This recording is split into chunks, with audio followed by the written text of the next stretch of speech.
Hello? Hello? Hi? I can't.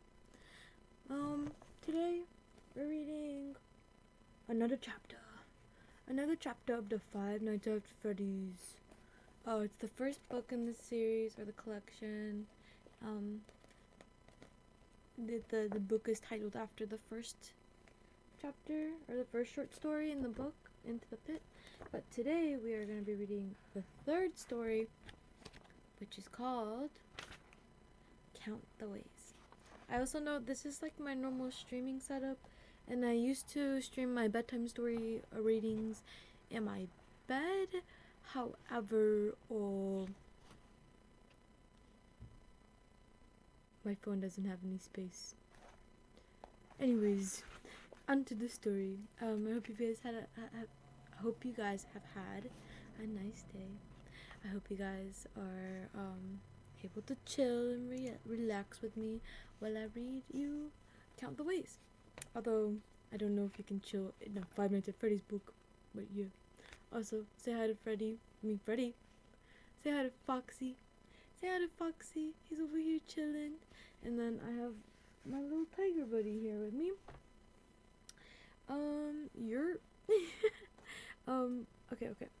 I'm grabbing my blanket and I'm snuggling up.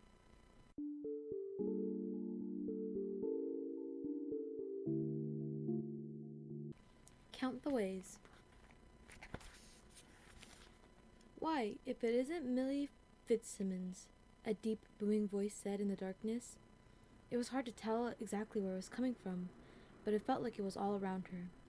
Silly Millie, chilly Millie, the ice-cold goth girl who's always dreaming of death, am I right? Who are you? Millie demanded.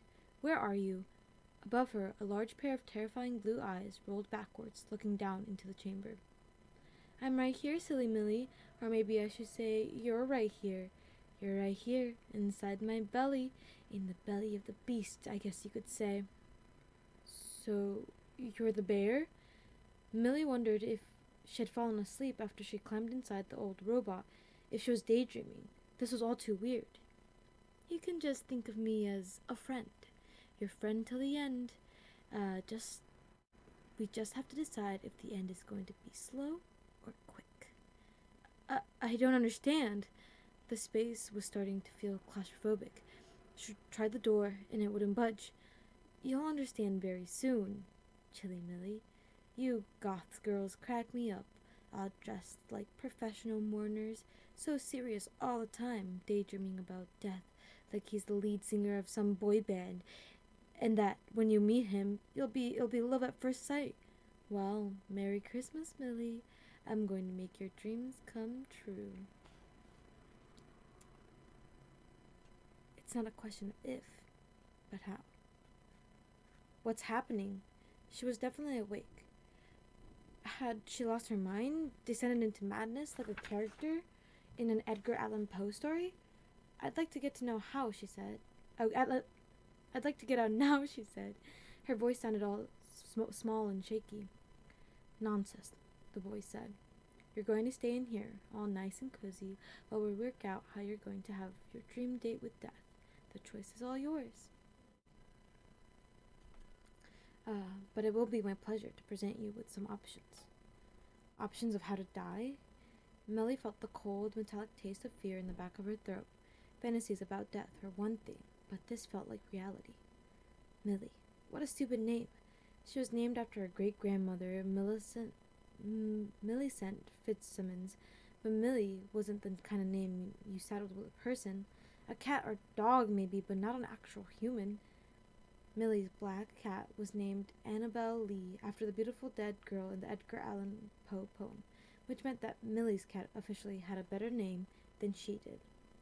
But Millie thought it made sense that her parents would come up with such a ridiculous name. She loved them, but they were ridiculous people in a lot of ways. Flighty and impractical, the kind of people who would never think how hard elementary school would be for a little girl whose name rhymed with silly. Her parents flittered from job to job, from hobby to hobby, and now it seemed from country to country. Over the summer, Millie's dad had been offered a 1-year teaching job in Saudi Arabia. Her mom had given her a choice. She could go with him. It would be like an adventure, her mom kept saying, and be homeschooled. Or she could move in with her kooky grandpa for the year and start at the local high school. Talk about a lose-lose situation. After lots of crying and raging and sulking, Millie had finally chosen the cookie grandpa option over being stranded in a foreign country with her well-meaning but unreliable parents. And so now Millie was here in the strange little room in Grandpa's big, strange Victorian house. She had to admit, the idea of living in an old, sprawling 150-year-old home where surely someone had to have died at some point suited her well enough. The only problem was that it was filled to the brim with her grandparents' junk. Millie's grandpa was a collector. Lots of people have collections, of course, comic books or gaming cards or action figures, but Grandpa didn't collect a specific type of thing so much as accumulate a lot of different things. He was definitely a collector, but a collector of what? Millie wasn't sure. It all seemed very random. Looking around the living room, she could see old license plates and hubcaps hanging on one wall, old baseball bats and tennis rackets on another. A life-size suit of armor stood guard at one side of the front door, and a mangy-looking taxidermy bobcat stood at the other side, its mouth open and fangs bared in a menacing fashion. One glass case in the living room contained nothing but old porcelain baby dolls with tiny teeth and staring glass eyes.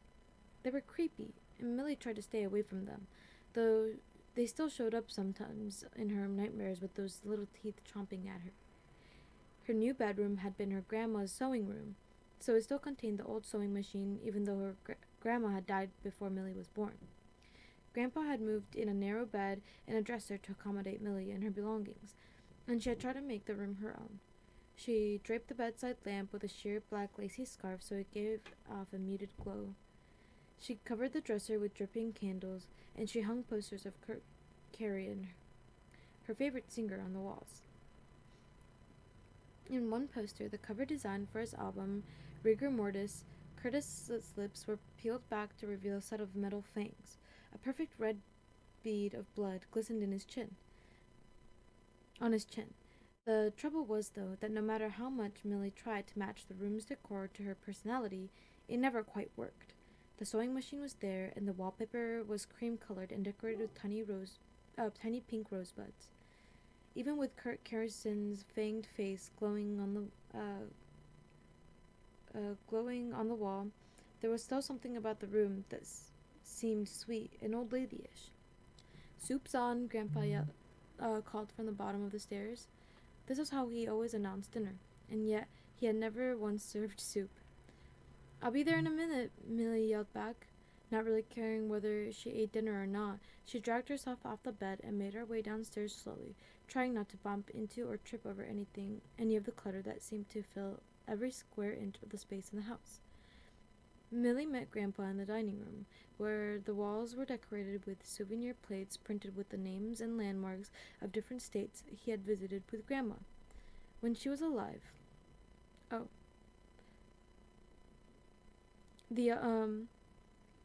Hold on. So, the souvenir plates were printed with names and landmarks of different states that he had visited with Grandma when she was alive. The opposite wall displayed replicas of antique swords. Millie wasn't sure what those were about. Grandpa was every bit as weird as his collections. His wispy gray hair was always messy and wild, and he always wore the same ratty tan cardigan. He looked like he could play a wacky inventor in an old movie. "Dinner is served, madame," Grandpa said, setting a bowl of mashed potatoes on the table. Millie sat at the table and surveyed the visually disgusting meal, mushing-looking meatloaf, instant mashed potatoes, and creamed spinach that she knew had been packaged and frozen in a solid block until he zapped it in the microwave. It was a meal you could even eat even if you didn't have teeth, which, Millie supposed, went with the territory of having an old person cook for you. Millie loaded her plate with mashed potatoes, since they were the only edible thing on the table. "Now make sure you get some meatloaf and spinach, too," Grandpa said, passing down the bowl of greens. "You need the iron. You always look so pale." I like being pale. Millie wore sheer light powder to make her face look even paler in contrast to the black eyeliner and black clothing she favored. Well, Grandpa said, helping himself to meatloaf, I'm glad you didn't bake yourself in the sun like your mother did when she was your age. Still, you could use a little color in your cheeks. He held a platter of meatloaf to her. You know, I don't eat meat, Grandpa. Meat was gross. And also murder. Eat some spinach then, Grandpa said, spooning some out onto her plate.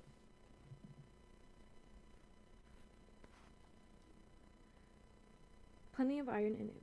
You know, back when I learned, back when I learned to do the little bit of cooking I can manage. It was all about meat, meatloaf, steaks, roast beef, pork chops. But if you'll help me find some vegetarian recipes, I'll sure try to cook 'em. It would probably be better for my health to eat less meat anyways.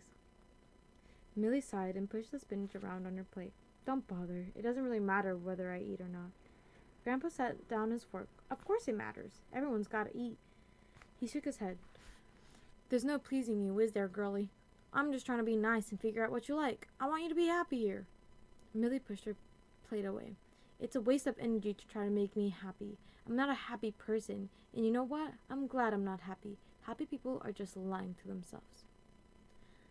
Well, if there's nothing in store for you but misery, I guess you might as well go get started on your homework, Grandpa said, and ate his last bite of mashed potatoes.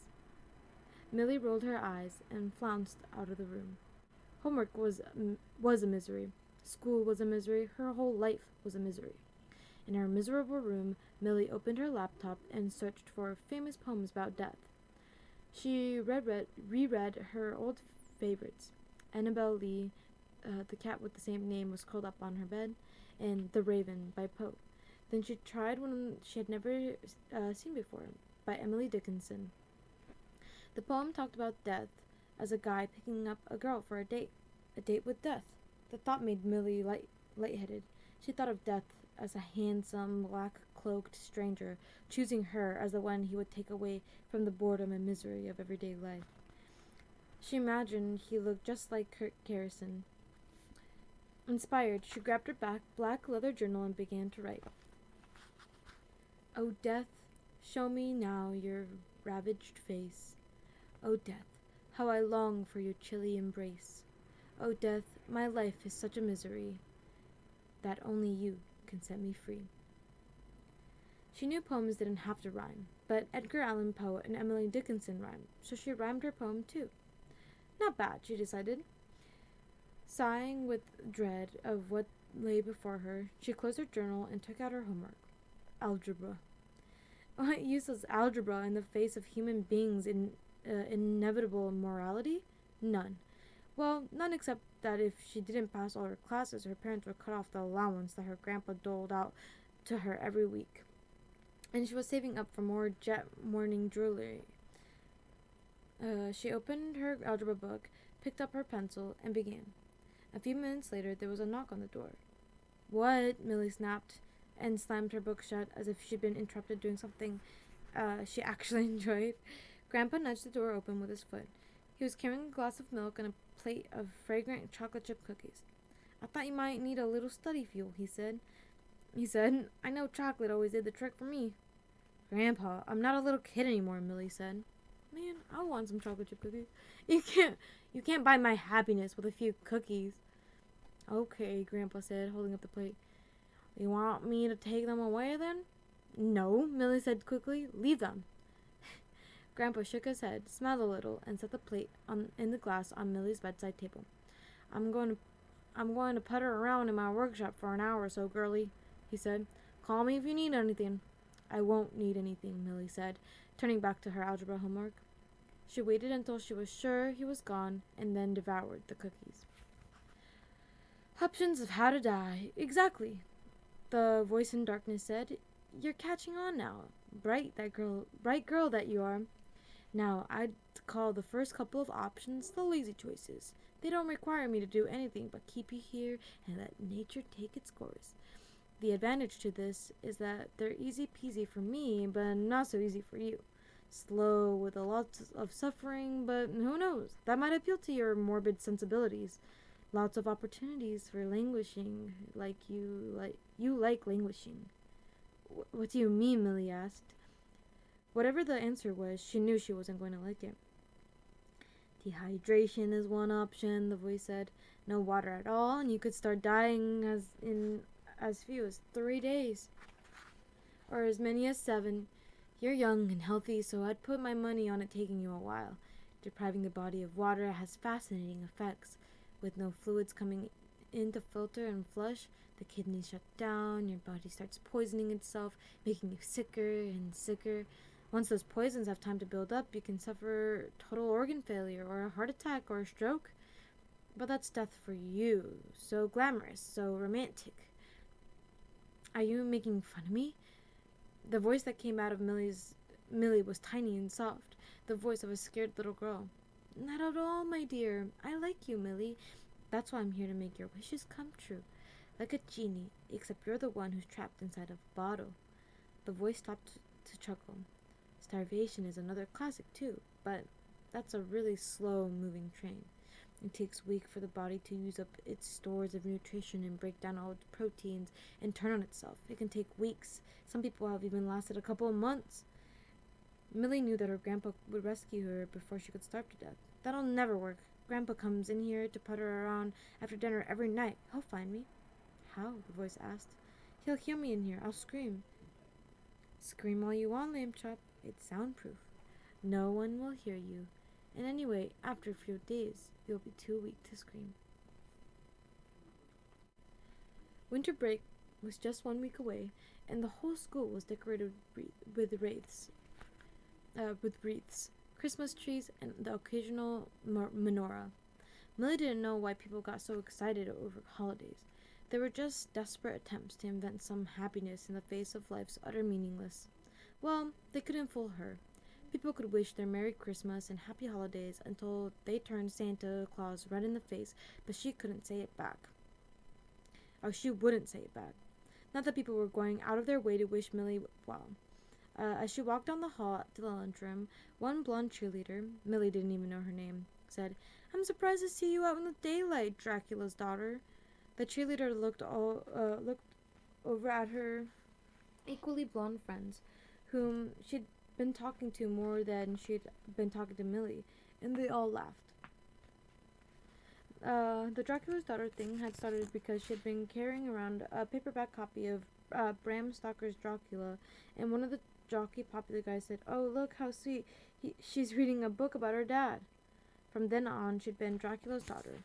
Of course, everybody knew she was really Jeff and Audrey Fitzsimmons' daughter, which made her almost as much of a misfit as she would have been if Dracula were her real dad. The Fitzsimmons were kind of a joke in the town, famous for their tendency to start projects with great enthusiasm and then abandon them. They had bought a rundown but once beautiful colonial house when Millie was 10 and had thrown themselves into rebuilding, refurbishing it. They had kept it up for about 3 months until they ran out of time, money, and energy. As a result, the house had a weird patchwork quality. The living room and the kitchen were repainted and had new fixtures, but the bedrooms still had old peeling wallpaper and floors with squeaky boards. The bathroom pipes screamed when you turned them on. The water in the ancient tub, sink, and toilet never looked clean, no matter how many times they were scrubbed.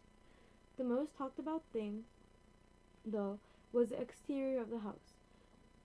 Millie's dad had repainted the front and one side of a nice soft blue with cream trim, but the paint was expensive and painting was exhausting, and he didn't really like getting up on the ladders.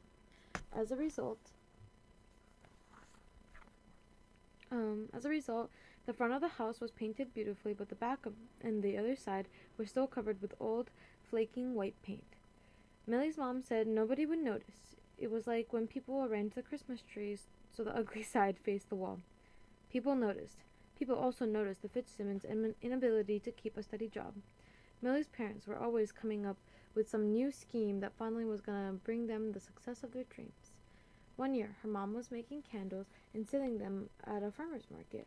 while her dad started a nutritional supplement store that closed its doors after 6 months. After that, her mom and dad had started a store that sold yarn and knitting supplies, and they might have had made a go of it if either of her parents had known more about yarn and knitting. Um, and then they bought a food truck, even though they were both terrible cooks. Millie couldn't understand how her parents could remain so optimistic with failure after failure, but they did. They attacked each new project with huge enthusiasm, and then after a few months, both the project and enthusiasm fizzed out. They weren't poor exactly. There was always food to eat, even if towards the end of the month it would tend to dwindle down to pancake mix and boxed macaroni and cheese. But there was always worry about how the bills would get paid.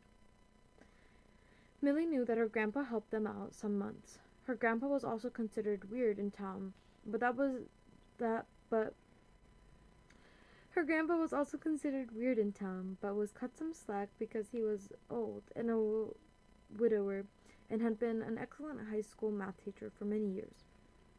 As a result, he earned the title of eccentric instead of weird. Some people said that maybe by taking his teaching job in Saudi Arabia, Jeff was finally getting it together and following in his dad's footsteps. Millie knew, though, that her dad would fritter away his opportunity like he had so many others.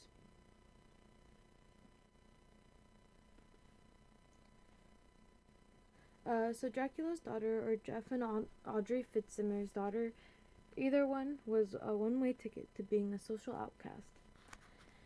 In the cafeteria, Millie took 1 second to adjust the deafening din of hundreds of teenagers talking and laughing. She walked past a table full of popular girls and saw her best friend from elementary school, Hannah, sitting with them, laughing at something all the other girls were laughing about. Millie and Hannah had been inseparable from kindergarten through 5th grade, playing on the swings or jumping rope together every recess and playing dolls or board games at each other's houses after school. But in middle school, popularity started to be more and more important to Hannah, and she drifted away from Millie and towards the crowd who had always been giggling about clothes and boys. What Millie understood but Hannah did not was that those girls never accepted Hannah as more than a hanger-on. Hannah lived in a plain little house in a plain little neighborhood and didn't have the money or social status to make the cut. The popular girls didn't push her away, but they never let her into the inner circle either. It made Millie sad that Hannah preferred to accept crumbs from the popular girls rather than a real friendship from her. But then, a lot of things made Millie sad. Millie sat alone, nibbling on the egg salad sandwich and apple slices her grandpa had packed for her and reading tales of mystery and imagination. She was managing to drown out all the cafeteria noise and focus on her story she was reading, The Fall of the House of Usher. Roderick Usher, the main character in the story, couldn't bear noise of any kind. But then she felt herself being watched. She looked up from her work to see a lanky boy with horn-rimmed glasses and frizzy hair that had been dyed fire engine red. Both his ears were studded with silver earrings. Millie coveted his black leather jacket. Hi, I was wondering, he nodded at the chair across from Millie. Is anybody sitting there? Was this guy asking to sit with her? Nobody asked to sit with her. My imaginary friend, Millie said. Wait, was that a joke? She never made jokes with people. The boy grinned, revealing a mouthful of braces. Well, would your imaginary friend mind if I sat in her lap? Millie looked at the empty chair for a second. She said, Suit yourself. Okay, he said, setting his tray down. Thanks to both of you. I don't really know anybody yet. I'm new. Nice to meet you. New. I'm Millie. What? Was she like a comedian now? My name's Dylan, actually. I just moved here from Toledo. He gestures towards her book. His fingernails were short, but polished black. A Poe fan, huh? Millie nodded. Me too, Dylan said. And H.P. Lovecraft. I love all those old scary writers. I never read Lovecraft, Millie said. Better to be honest than to try to fake knowledge and try to tuck herself into a corner. I've heard of him, though. Oh, you'd love him, Dylan said, drinking a cafeteria-issued chicken... Huh? Dunking a cafeteria-issued chicken nugget into a puddle of ketchup. Super dark and twisty. He looked around the cafeteria, his face a mask of disdain. So, is this school as lame as it seems? Lamer, Millie said, marking her place in her book and then shutting it. The House of Usher wasn't going anywhere, and she couldn't remember when she'd last had an interesting conversation. Well, I'll tell you what, Dylan said, gesturing with a french fry. So far, you're the only person I've seen here who seems cool. Millie felt her face heating up. She hoped a blush wouldn't pinken her pallor. Thanks, she said. I like your jacket. And I like your earrings. She reached up to touch one of the black teardrops that dangled from her earlobes. Thanks. They're jet Victorian morning jewelry. I know, Dylan said. He knew? What kind of high school guys knows about Victorian morning jewelry? I have a few pieces of it. Millie said, I mostly find them on eBay. I can't afford my favorite kind, though, which is... Dylan put up his hand. Wait, don't tell me. It's the kind where they weave the hair of the dead person into the jewelry, right? Yes, Millie said, shocked and amazed. Those pieces show up sometimes on my eBay, but they always cost a fortune. The bell rang, signaling that lunch period was about to end. Dylan leaned towards Millie and half whispered, Do not ask for whom the bell tolls. It tolls for thee? Millie finished. Where had this guy come from? Toledo, sure, but how was he so sophisticated and knowledgeable? She had never met anyone like him. Dylan stood up. Millie, it's been a rare pleasure. Would you and your imaginary friend mind very much if I joined you two at lunch tomorrow?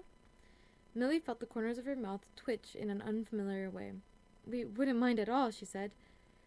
See, I thought about freezing you to death, too, the voice said. I thought I could short out the power in here so the space heater turns off and my metal body can get pretty cold. But I figured your grandpa would come in and notice the power was out in his precious workshop and would fix it right away. So freezing to death is a no-go. Sorry if you had your heart set on that one, Sweet Pea. Millie was shivering, not from cold, but from fear. I don't understand. Why do you want to kill me? Interesting, you ask, the voice said. There are a couple reasons, actually. The first is quite simply that it's something to do. I sat on a salvage yard for ages before your grandpa found me and brought me here, where I've just been sitting too. I'm bored out of my skull. Not that I have a literal skull, but you know what I mean. Aren't there other things you could do besides killing people? Millie asked. Whatever this being was, it was obviously intelligent. Maybe she could reason with it. None so interesting. And plus, there's my second reason, which is that death is what you want. And you've been mooning around since you moved here talking about how you want to die. Well, I like to kill people, and you want to die. It's a mutually beneficial relationship. Like those little birds that pick the parasites off rhinoceroses. The birds get to eat, and the rhinoceroses get rid of the itchy little bugs.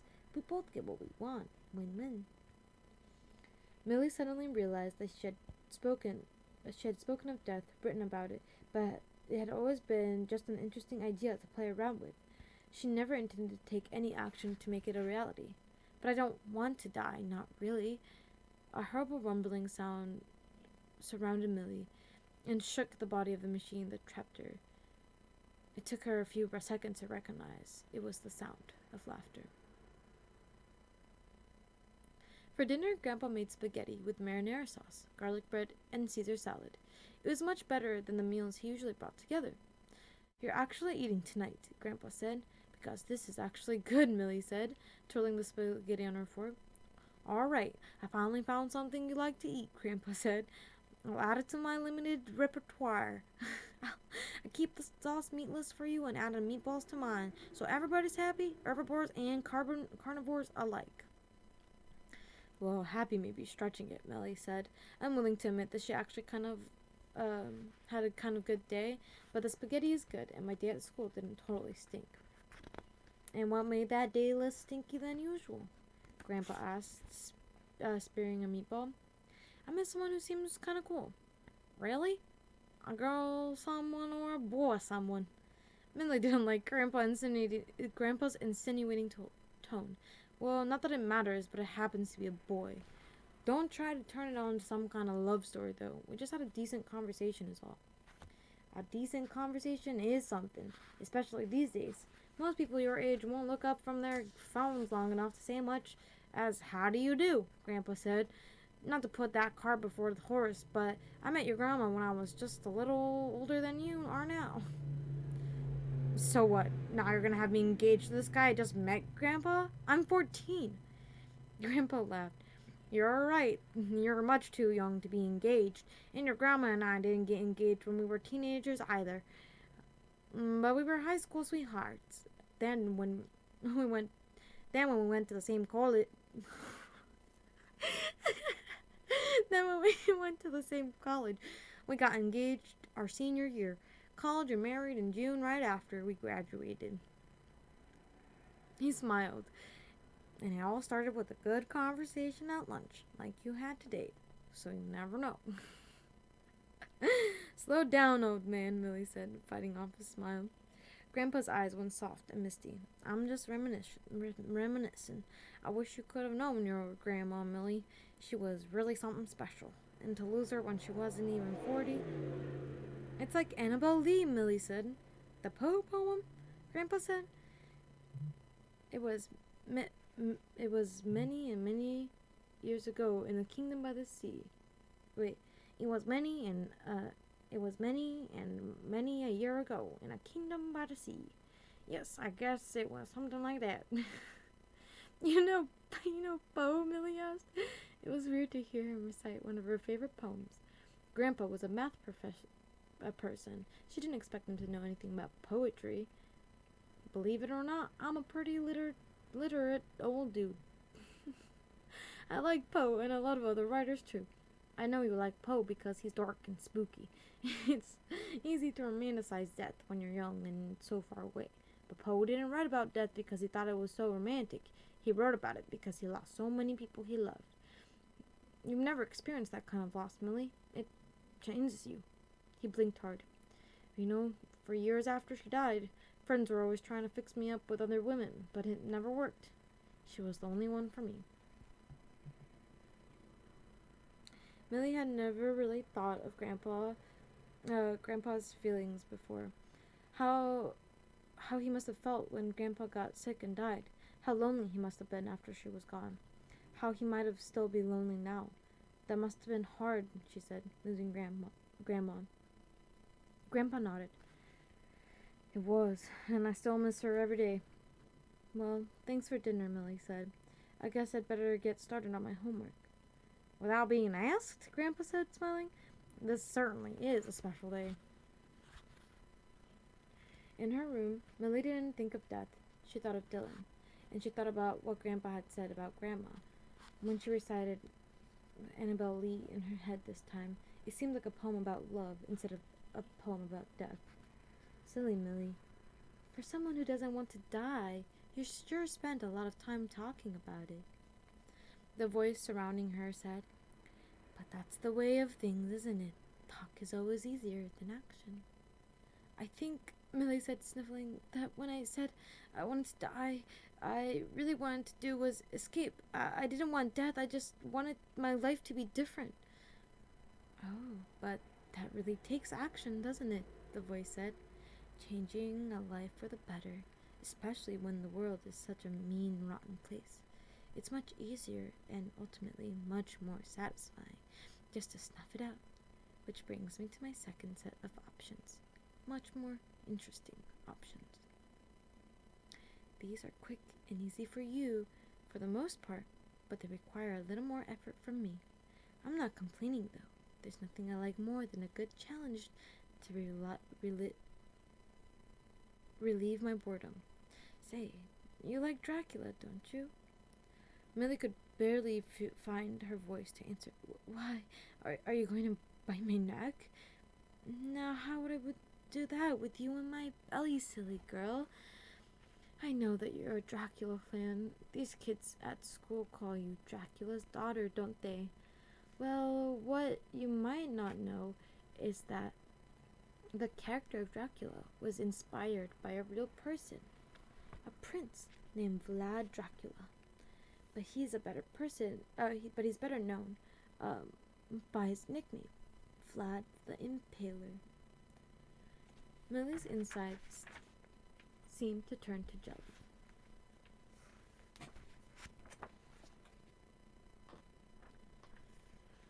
Vlad killed thousands of his enemies, but his crowning achievement was creating a forest of the impaled, where thousands of his victims, men, women, and children, were skewered to the stakes, driven into the ground.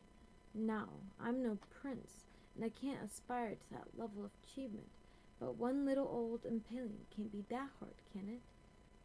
I can just take one of my metal rods and drive it through my body cavity, and it'll go straight through you and out the other side. If the spike goes through your vital organs, death comes quickly. If it isn't, there can be some hours of bleeding and suffering. The people who walked through the forest of the impaled talked about the moaning and gasping of the victims. So, impaling, one might say the other deaths is I'm pale in comparison. Huh? One might say other deaths impale in comparison. The voice was tone was cheery. It can work quickly or slowly, but the result is the same in the end. Like I said, win-win. No, Millie whispered. She wanted her mom and her dad. She wanted her grandpa. They would help her if only they knew. She'd even settle for our goofy Uncle Rob and Aunt Sherry as long as they would come to her rescue. She would even put on a Christmas sweater if it made them happy. Millie sat at her table in the cafeteria expectantly. She had taken special care with her parents this morning, choosing a lacy black top and jet Victorian mourning necklace from her small collection. Her face powder enhanced her pallor, and her black eyeliner had the perfect cat-like effect.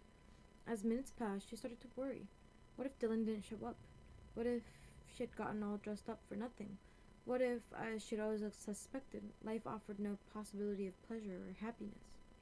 But then, there he was, with his leather jacket and fire engine red hair and shiny silver earrings. Hey, Millie said, trying to sound like she was too happy to see him. Hey, he said, setting his tray on the table and sitting across from her. I brought you something. Millie's heart pounded in excitement. She hoped she didn't show it. He reached into the pocket of his leather jacket and pulled out a worn paper book, H.P. Lovecraft. He said, I was telling you about him yesterday. I remember, Millie said, taking the book. The Call of Cthulhu and the Other Stories. Did I say that right? Cthulhu? Who knows, Dylan said.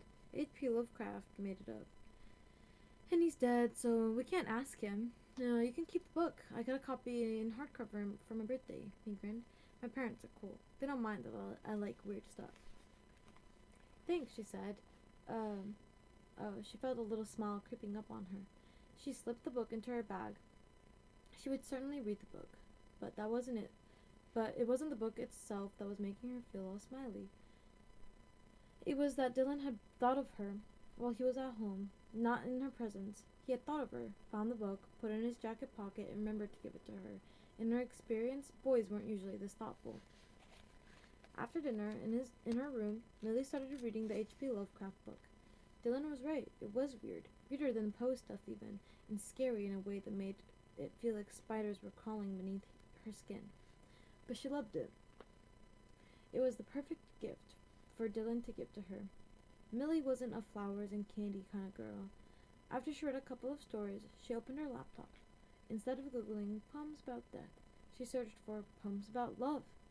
She found the famous one by Elizabeth Barrett Browning that began, How do I love thee? Let me count the ways. She had read the poem before and thought of it just as pretty words, but now she could appreciate the feelings behind the words.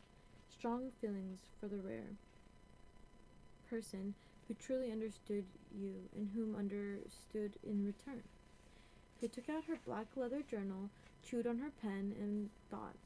Finally she wrote, You clipped away the black thorny vines that twisted around my wounded heart, so it could beat and feel relief from pain. You are the gardener who wakes the plants from the gray, chilly death of winter, so that they can blossom again like my heart, a slow blooming blood red rose. She read the poem back to herself and sighed with satisfaction. Her mood only darkened slightly when she set her journal aside to start on her homework. No? Pity. I always think of impaling someone as a certain dramatic flair.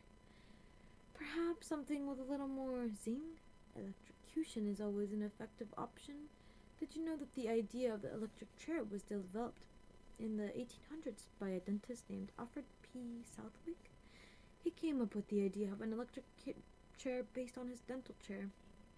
That's not exactly comforting to people with dental phobias, now is it? I don't have a chair to strap you into, but I do have the power to shoot a series of strong electrical currents through my body cavity. If the current zaps your heart or brain, you'll die quickly. If it doesn't, you'll have some nasty burns, and your heart will go into fibrillation, which will generally kill you if you don't have hope. And I think we've already established that you don't have anyone here to help you. Help was a word Millie wanted to desperately scream, but she knew it was a waste of energy she needed to conserve if she had any hope of survival. So what do you think, Cupcake? Electrocution? You'd be shocked at how effective it is, and electrifyingly good time. Another chuckle. Millie had once experienced a shock unplugging a hairdryer from a wall socket in a badly wired hotel room. She had felt the electricity tear painfully up her arm, and for a few moments was out of breath, as if someone had punched her in the stomach. She didn't want to think about how an electric current strong enough to kill her would feel. A good time for you, but not for me, she said. On Saturday afternoon, when most other kids were at the mall or at the movies or hanging out at one another's houses, Millie walked down to the public library. It's about a 20-minute walk, so the walk there and back with an hour or two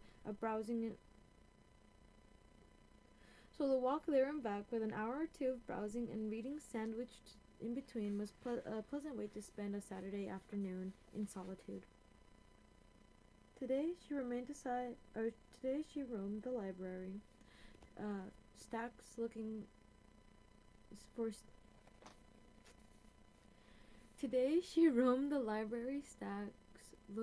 for suitably dark reading material. She had finished The Call of Cthulhu and was disappointed that there wasn't any more books by Lovecraft on the shelves. Hey, a voice called behind her. She gasped and jumped, but then saw it was Dylan. I didn't mean to startle you, he said. Hey, did you read that Lovecraft book? Millie couldn't believe the stars had aligned in such a way that she had run into Dylan outside of school. Yes, I loved it. I was kind of hoping they'd have more stuff by him here. Dylan said.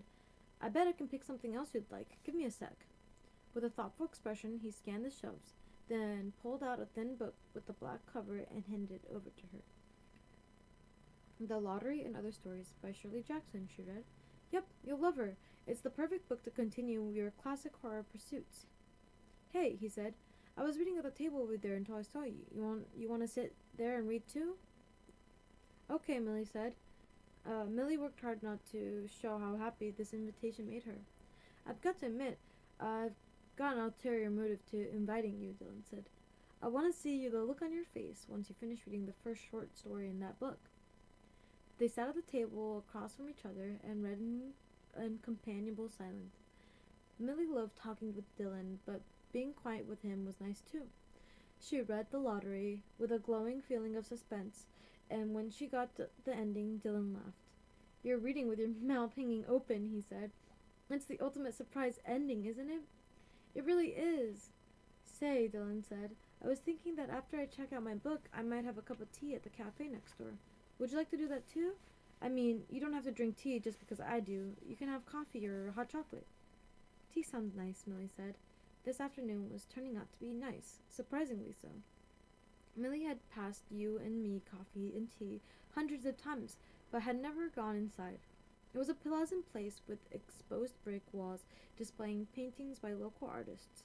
Sitting with Dylan over their steaming cups, Millie said, I think I might be I think I might like to be a librarian someday. She had never told anyone this before. She had always been afraid of getting laughed at. That would be cool, Dylan said. You love books. I love books. I love quiet, Millie said, sipping her Earl Grey tea. You totally dress like a goth librarian, too. You could pull your hair up and wear your jet jewelry and a black Victorian dress and those old-fashioned glasses that just clip onto your nose. What are they called? Uh, pince nez? Dylan grinned. Yeah, those. And when you dress like that, and search people in the library, I'll scare the living daylights out of them. Millie laughed, and she had to admit, it felt good. School days were better when she knew she'd have lunch with Dylan. She could spend the morning looking forward to seeing him and the afternoon thinking about what they had said to each other. Sometimes she felt a little silly for spending so much time thinking about a boy. But Dylan wasn't just any ordinary boy. Today, when she got home from school, her grandpa met her in a cluttered living room. I thought we might go to the school holiday bazaar tonight, he said. Instead of his usual cardigan, he was wearing an ugly green pullover sweater decorated with a creeping, smiling Christmas tree. The holiday bazaar is stupid, Millie rolled her eyes. Just a bunch of people selling ugly Christmas tree ornaments made out of popsicle sticks. Oh, I always thought the bazaar was kind of fun when I was a teacher. Um, when I was a teacher. This year there was a chili supper, and you can choose between meat and vegetarian chili, and there's all-you-can-eat cookie buffet. I think those words. Think about those words for a minute, Millie. He paused dramatically. All-you-can-eat cookie buffet. You've really done your homework on this, haven't you? Millie said. She would never say it out loud, but it was kind of cute how excited Grandpa was. I have. I take cookies very seriously. I can see that, Millie sighed. Maybe just this time she could let the old man have something he wanted. The two of them didn't get out much, and it might be good for him to be amongst other people. Okay, I guess I'll go even if it's not my thing. Great, Grandpa said. We'll leave in about an hour. He looked her up and down. Maybe you could wear something besides black, something, a little bit more festive? Don't push it, Grandpa, Millie said. She couldn't believe she'd agreed to attend such a lame event, but maybe Dylan would be there, under duress like her, and they could make fun of it together. The school halls were sparkly with Christmas lights, and Millie had been correct in predicting the ugliness of the ornaments for sale.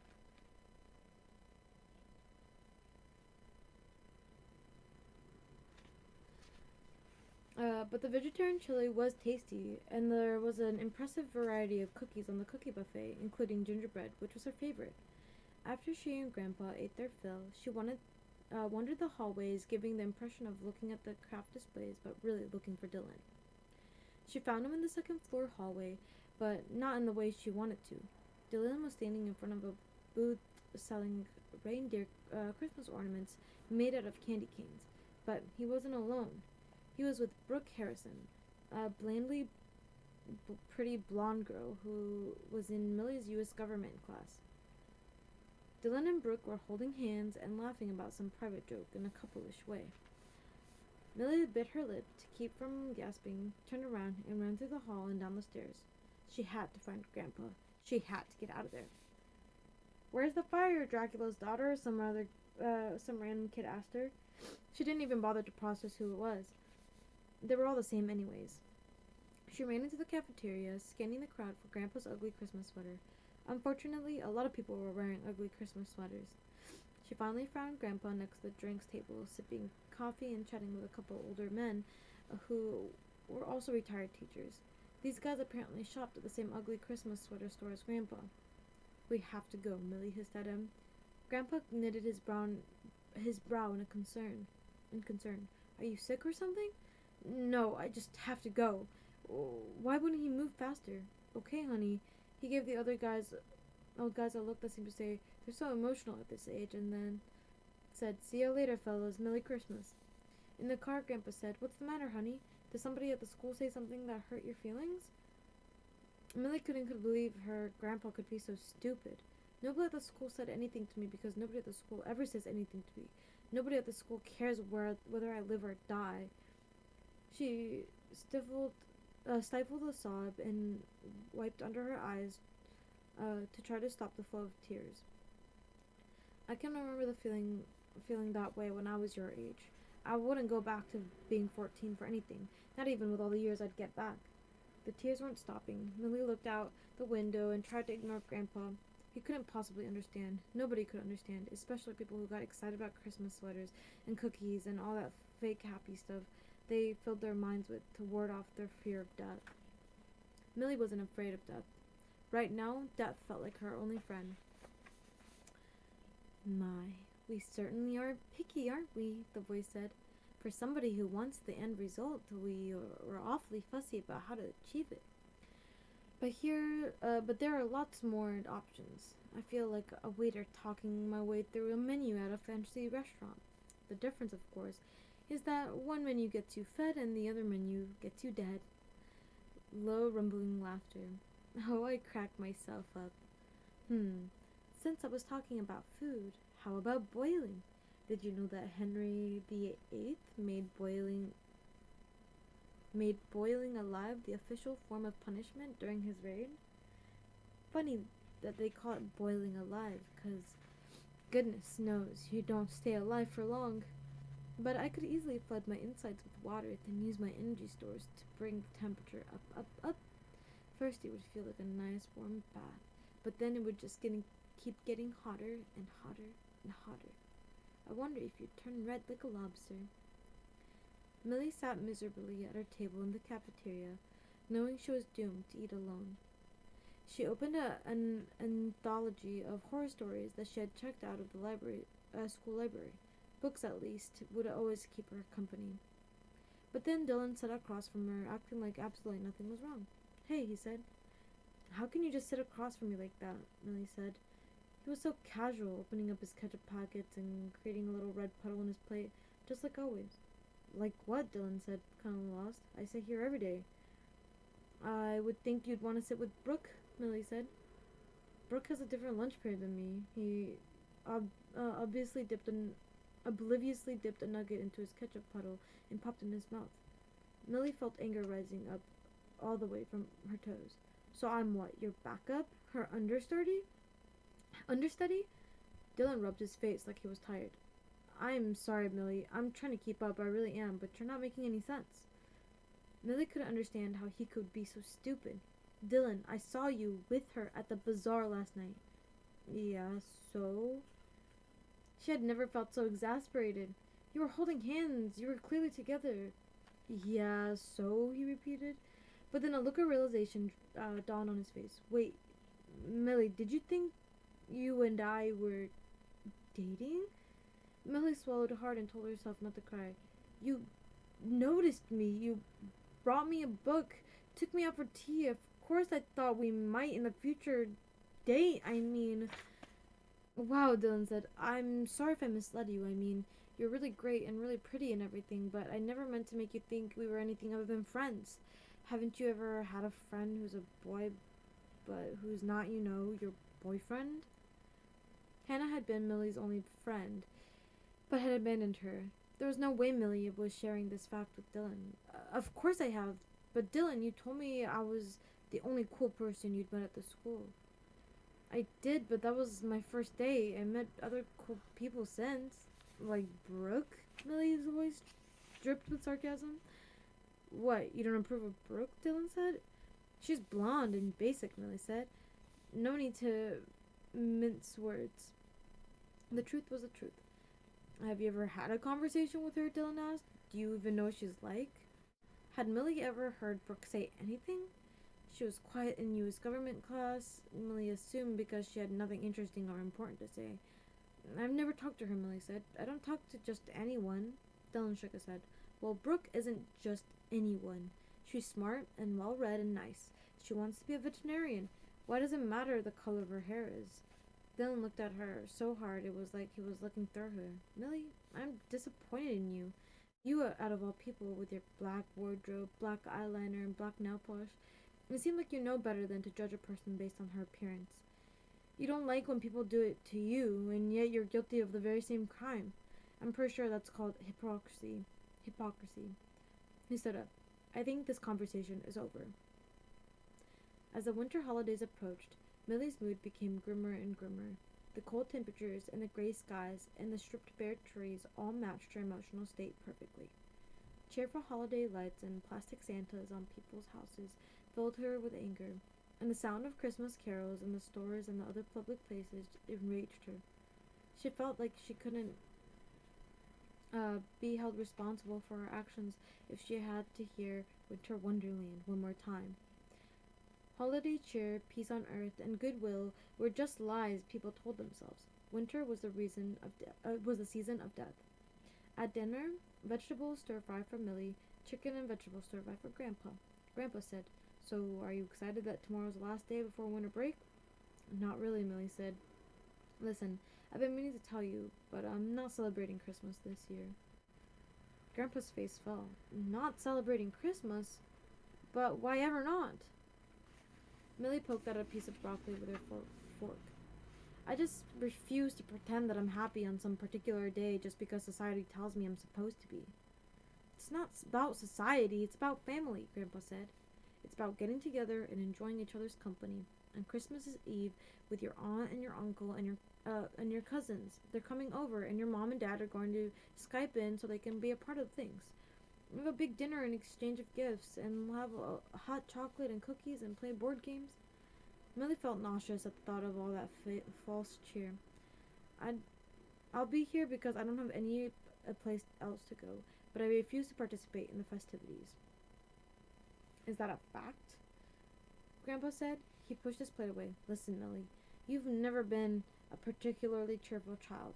Heaven knows you were the fussiest baby I've ever seen, and when you were a toddler, your temper tantrums were legendary. But I feel you're especially unhappy here with me now, and I'm genuinely sorry for that. I'm an old man, and I'm no expert in what young girls like, but I've tried to make things as nice for you as I can. Maybe it would have been better if you had chosen to move abroad with your mom and dad.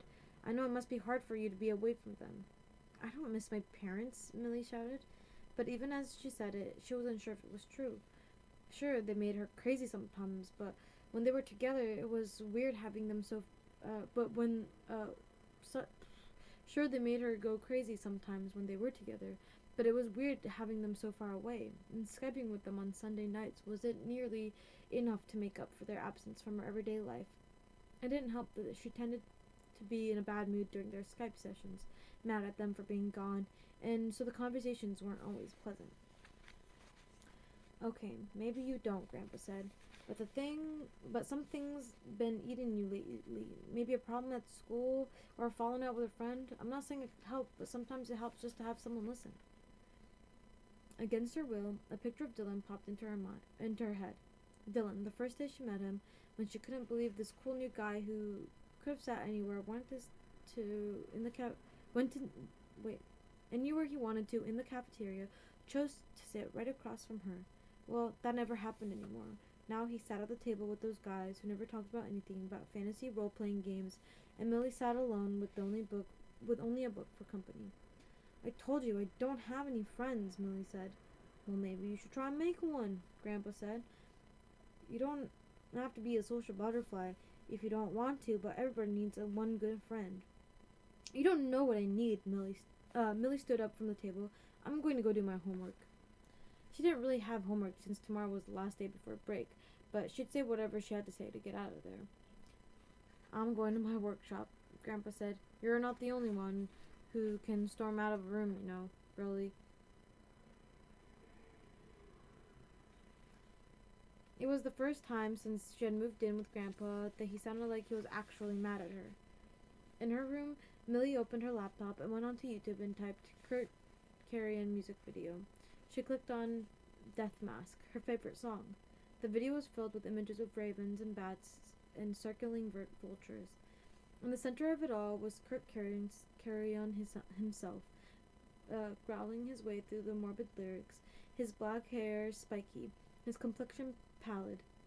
his black eyeliner perfectly applied. Millie felt like Kurt Carrion might be the one person on the planet who could understand her. Who was she kidding? Nobody would. Please don't boil me alive, Millie said. She had to figure out a way to escape. Suddenly, desperately, she wanted to live. Not boiling. Well, understandable. By all accounts, it is a nasty way to go. People who observed boilings during Henry VIII's time said it was so sickening they would have preferred to see a beheading. Oh, there's a good one we haven't talked about yet. Decapitation? He said it like it was a happy word. There's so many ways to chop off a head, of course, and if there's a blade sharp enough, it's fairly quick and painless. That being said, if the blade isn't sharp enough, well, poor Mary Queen of Scots had to get 3 hacks with a headsman's dull axe before her noggin was liberated from her body. The guillotine was quick and clean, though and didn't require any particular skill on the part of the executioner, which made it easier to get rid of all those rich snots during the French Revolution. They just lined them up and ran through them the guillotine like an assembling line, or rather, a disassembly line. The voice paused again to chuckle. Whatever it was, it seemed to be having a very good time at Millie's expense. Saudi Arabia, where your parents are, am I right? Still uses beheading as their preferred form of capital punishment. They use a sword, which I find rather stylish and dramatic. Saudi Arabia, Millie thought. Her parents were so far away, so unable to help her, and now she was facing down death. She strangely felt more love for them than she had ever had.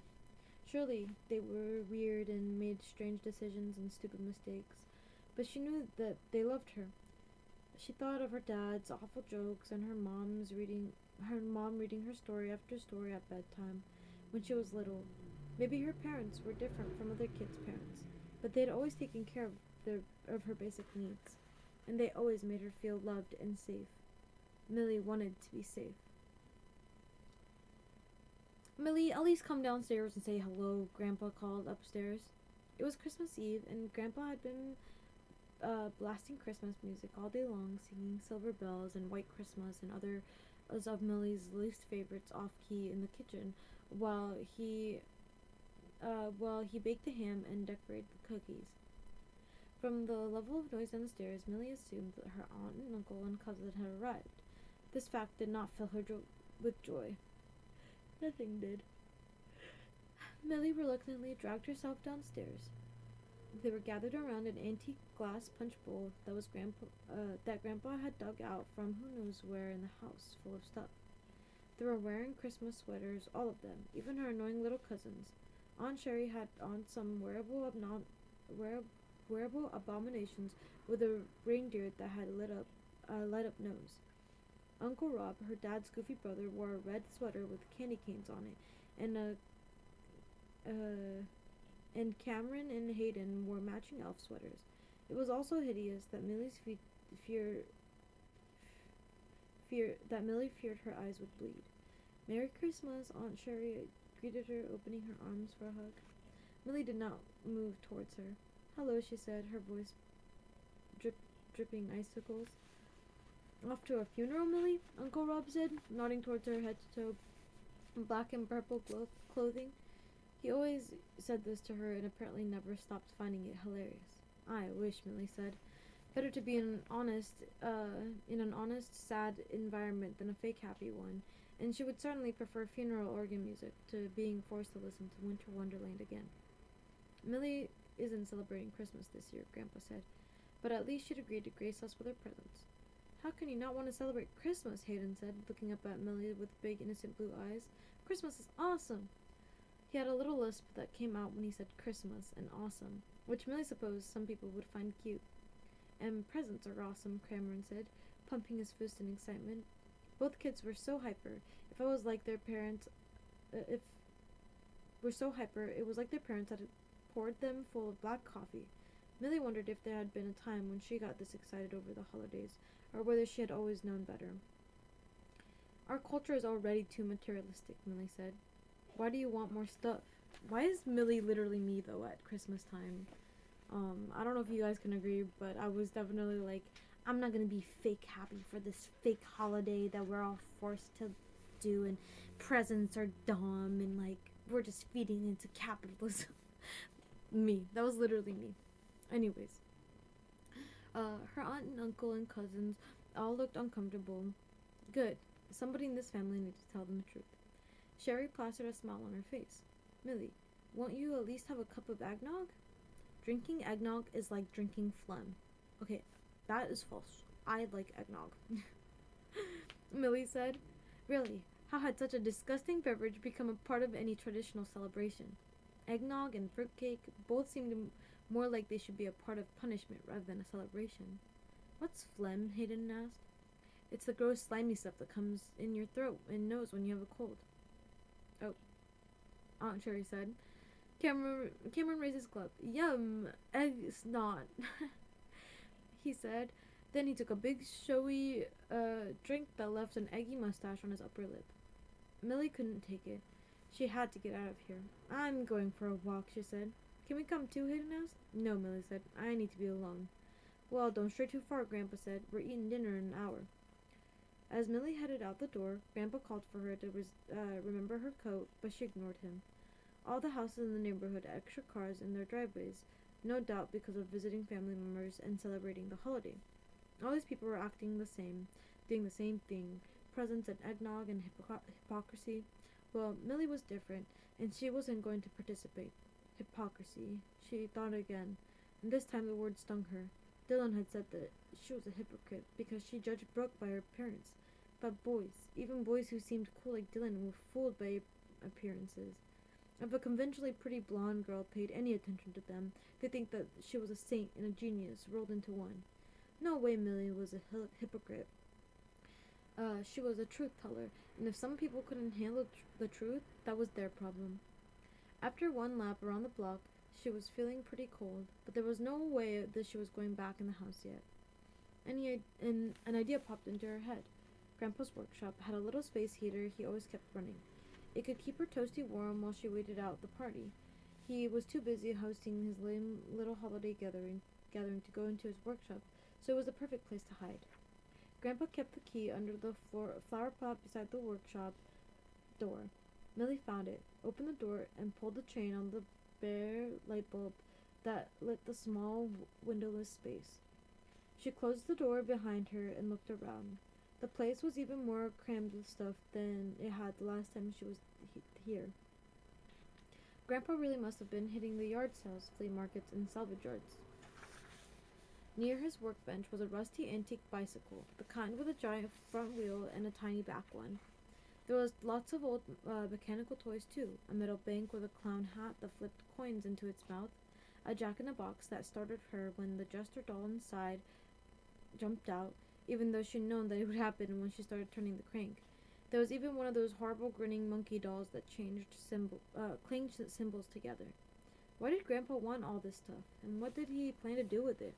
Repair it and then use it to clutter the house some more, she guessed. The strangest item along many was tucked into one corner of the workshop. It was some kind of mechanical bear with a bow tie, top hat, and a creepy blank grin. A mechanical bear with a top hat and a bow?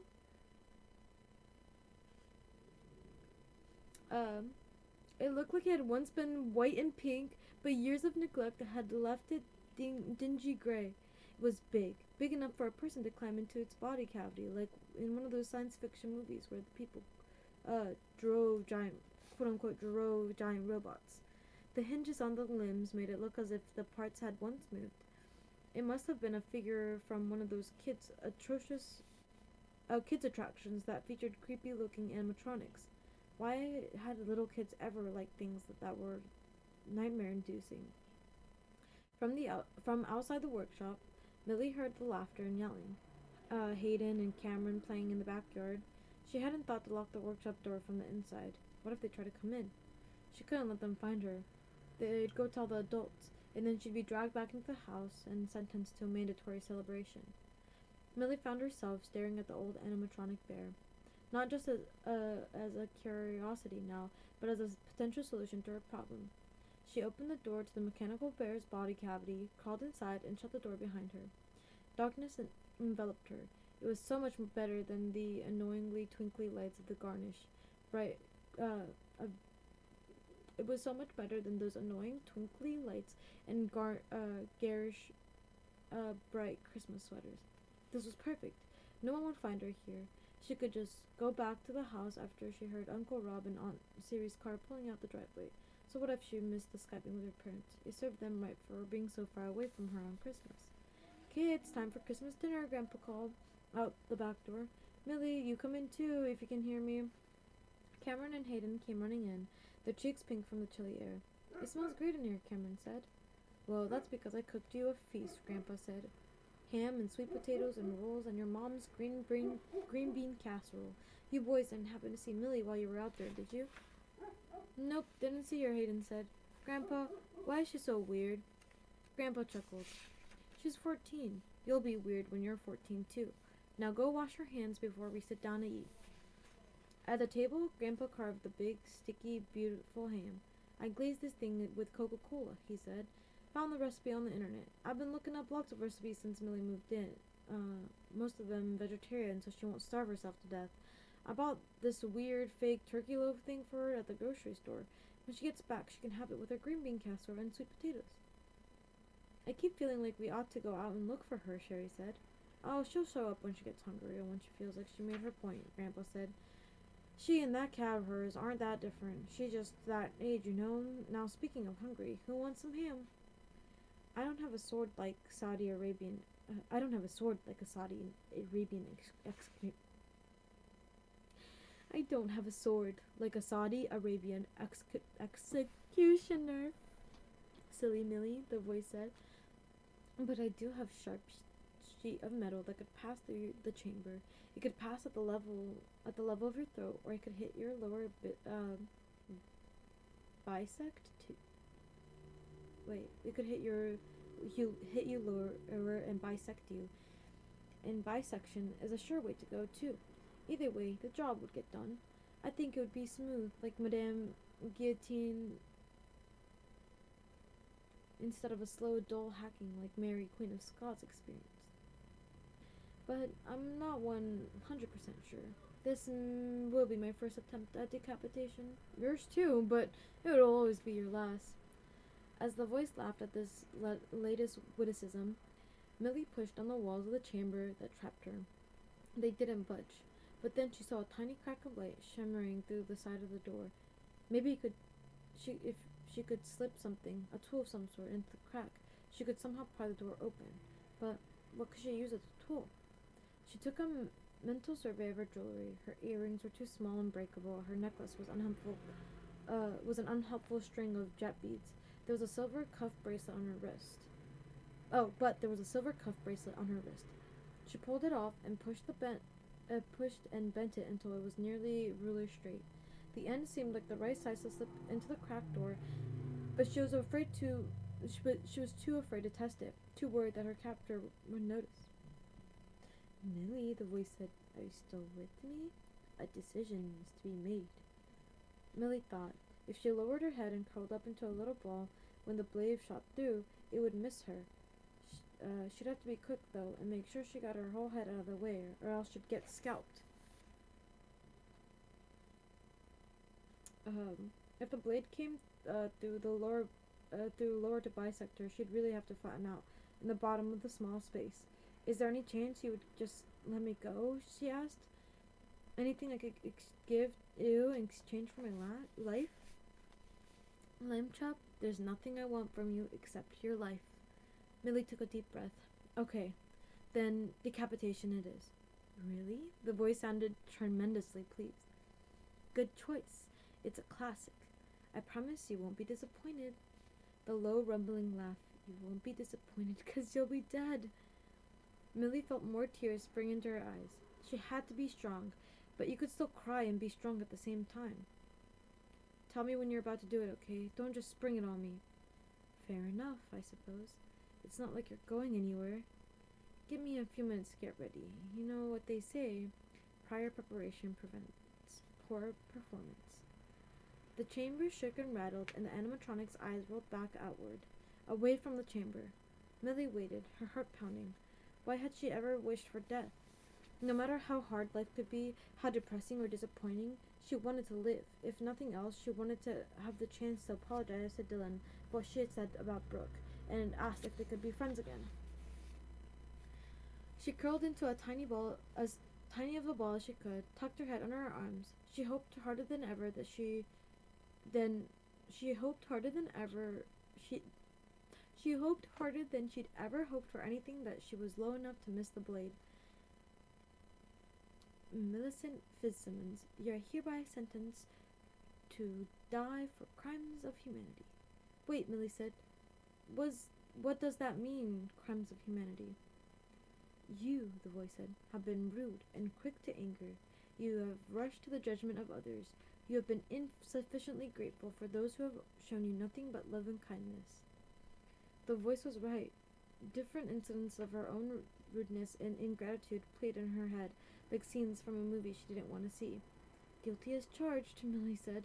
But why are those crimes I have to die for? Those are crimes that everybody's guilty of from time to time. True, the voice said. That's why they're the crimes of humanity. But if there's something all humans are guilty of, then why do I have to die for them?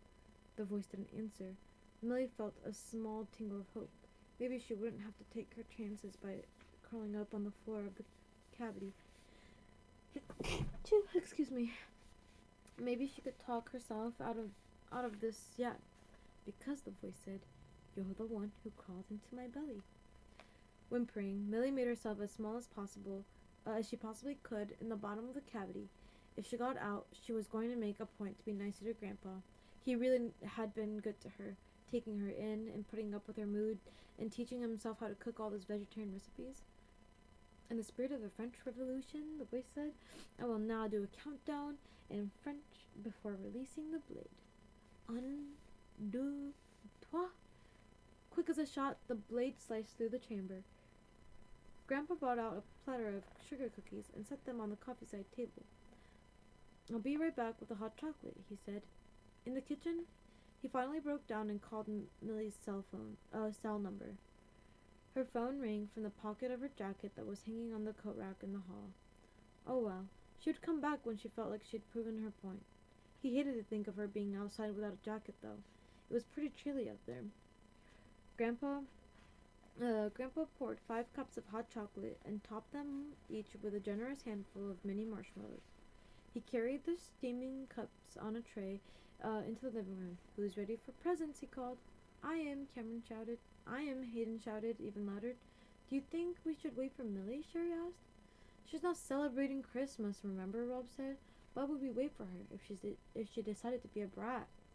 Grandpa didn't like the word brat being used to describe Millie. She was a kid. She was just at a difficult age.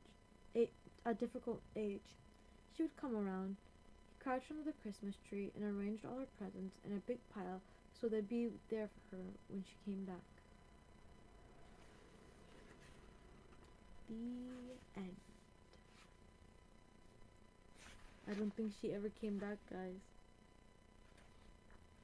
Wait, there's like an extra story at the end? Okay.